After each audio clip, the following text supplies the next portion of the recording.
Wichita's Biz That Is on KGPT, and today we have a very interesting guest. It's Cathy Feemster, and for a long time she was the publisher of the East Wichita News. Thanks for being here. Oh, I'm looking forward to it. Good, that's the kind of guest I want. Yeah. Tell us a little about your background. I don't do intros because I think they are boring. So.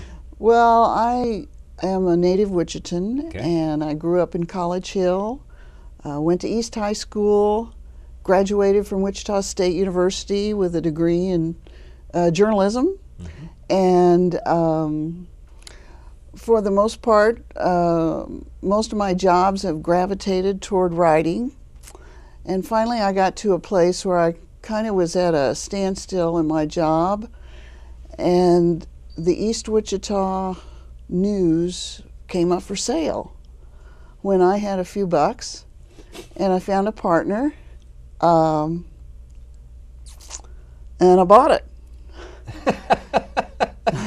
Didn't know what I was getting into. That's the shortest version I've ever heard of. Okay, so you buy it, and you said you didn't know what you're getting into. Tell us a little bit about that. What was it you didn't know? Well, this was 21 years ago, in 1993. We had 3 weeks to get out the first edition. I had partners at that time. I bought them out later, not too long later, but because they were going to move. And everything was different then. There was no internet. We did paste up to do the printing. Had to take the big boards to the printer and the big negatives and putting on the photographs. Every color photograph cost me $100 minimum.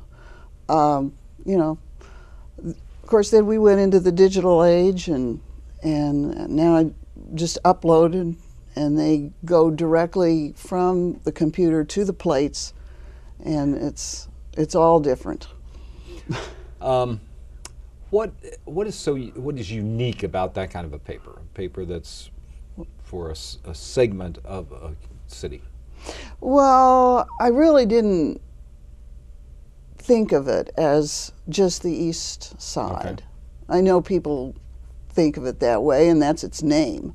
So there was a little bit of an emphasis, but I never thought that I was going to do anything other than Wichita. I always wanted to be pro-Wichita. Yeah. That's what I wanted to do. And I wanted to emphasize the people here in Wichita. The people were the most important part of my newspaper. And we almost always had a personality profile as the lead story. Some of whom have been on this show. Well, Jerry no Jones, doubt. for one. Sure, yeah. Most gatherings in Wichita, you look around, there's 4 or 5 of them at least who have been on the cover of East Wichita News. Right.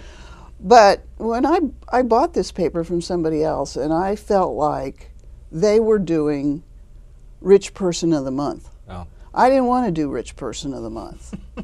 I wanted well, that's to good. do. You'll talk to me then. Yeah.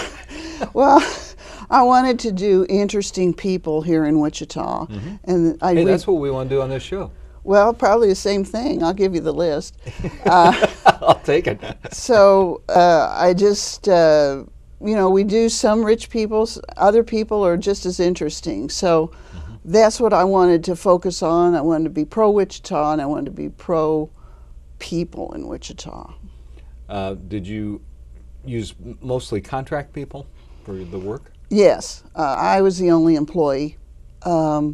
We had freelancers to do everything else, and I met some wonderful writers and wonderful people.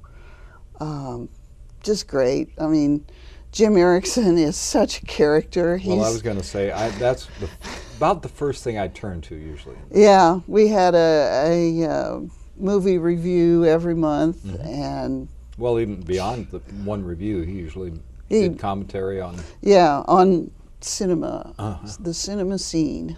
So he was a great guy. Ken Lerman, what a great guy he was. He just passed away recently. What a loss that is for our community. And my other writers, Arlene Graber,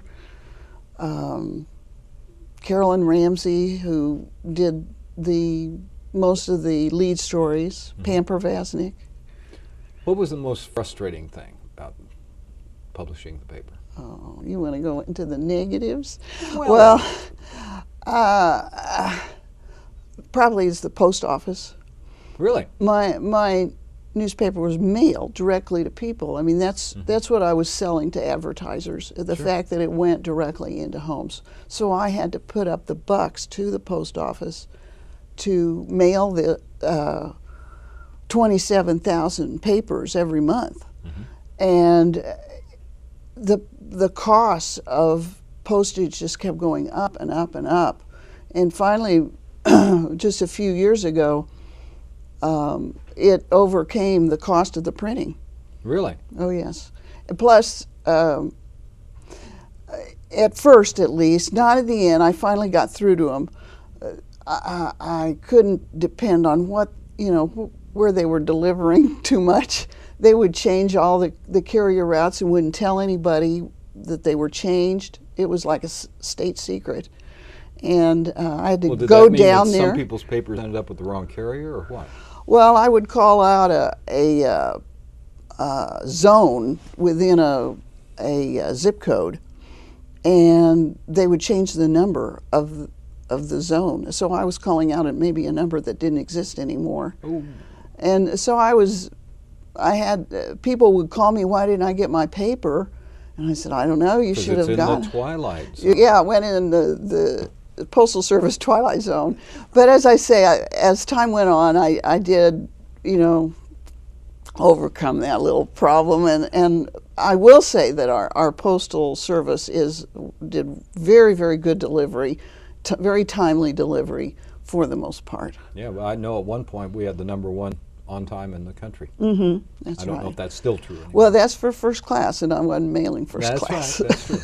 All right, we'll get back for more with Cathy Feemster in just a moment.